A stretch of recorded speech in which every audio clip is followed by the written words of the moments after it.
ప్రస్తుతం నాగచైతన్య మేఘాల్లో తేలిపోతున్నాడు. వలచి వరించిన సమంతతో విడాకులయ్యాయి. ఇప్పుడు మరో నటి శోభితా ధూళిపాలను పెళ్లాడబోతున్నాడు. ఆగస్టు 8వ తేదీ నాగచైతన్య శోభిత నిశ్చితార్థం జరిగింది. ఈ విషయం బయటకు రాగానే జనం నాగచైతన్య లవ్ స్టోరీస్ను గుర్తు చేసుకుంటున్నారు. ఒకప్పుడు నాగచైతన్య పేరు వినిపించగానే సమంత పేరు గుర్తుకు వచ్చేది. ఎందుకంటే చైతూ ఫస్ట్ హిట్ ఏం మాయ చేసేవేలో సమంతనే నాయిక. అలా చైతన్యకు లక్కీ హ్యాండ్గా నిలిచింది సమంత. తన అదృష్ట నాయికపైనే చైతూ మనసు పారేసుకున్నాడు.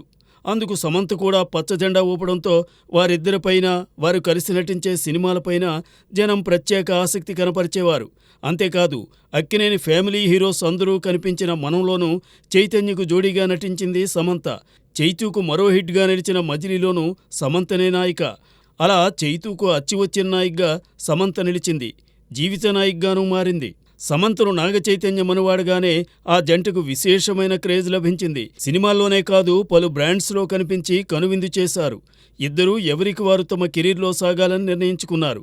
అయితే ఎందుకో చైతూ సమంత సంసారంలో అపశృతులు మొదలయ్యాయి. కారణాలు ఇప్పటి వరకు వారిద్దరిలో ఎవరూ రివీల్ చేయలేదు. కానీ వీరి ఎడబాటుకు బలమైన కారణమే ఉండి ఉండవచ్చు. అయితే సమంతపైనే ఎక్కువ రూమర్స్ వినిపించాయి. దానికి కారణం తను బోల్డ్గా నటించడం కావచ్చు. అదే కారణం అనుకున్న ప్రస్తుతం చేసుకోబోయే శోభిత కూడా బికినీ షూట్స్తో పాటు బోల్డ్ సీన్స్లో నటించిన నటి కావడం గమనించదగ్గ విషయం.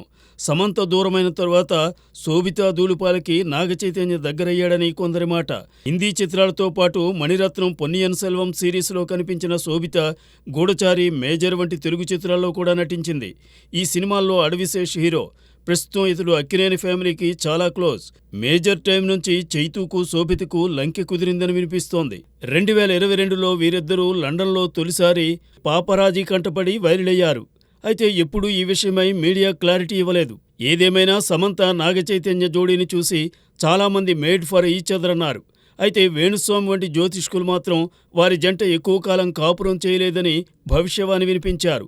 అదే వేణుస్వామి ఇప్పుడు కూడా నాగచైతన్య, శోభిత కూడా తొందరగానే విడిపోతారని ముందే కూస్తున్నారు. అయితే ఈ మధ్య వేణుస్వామి చెప్పిన జోస్యాలేవీ ఫలించలేదు. తెలంగాణలో కేసీఆర్, ఆంధ్రప్రదేశ్లో మరోమారు జగన్ ముఖ్యమంత్రులవుతారని ఢంకా బజాయించి చెప్పారు. ఫలితం అందరికీ తెలిసిందే. కాబట్టి అలాంటి జోస్యాలు నమ్మరాదని సినీ జనం అంటున్నారు. నాగచైతన్య, శోభిత జంట కలకాలం కలిసే ఉంటుందని అభిమానులు ఆశిస్తున్నారు. అదిగాక నాగార్జున తన మొదటి వివాహం కొన్నాళ్లకే ముగిసిన తరువాత అమలను పెళ్లాడి ఎంచక్కా కాపురం చేస్తున్నారు. తండ్రిలాగే నాగచైతన్య కూడా శోభిత్తో కడదాకా సాగుతాడని ఫ్యాన్స్ భావిస్తున్నారు.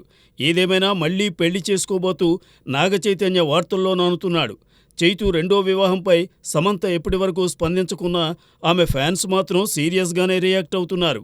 మయోసైటిస్ నుంచి కోలుకున్న సమంత ప్రస్తుతం పలు ప్రాజెక్ట్స్లో బిజీగా ఉంది. మరి నాగచైతన్యలాగే సమంత కూడా భవిష్యత్తులో మళ్లీ పెళ్లిబాట పడుతుందేమో చూద్దాం.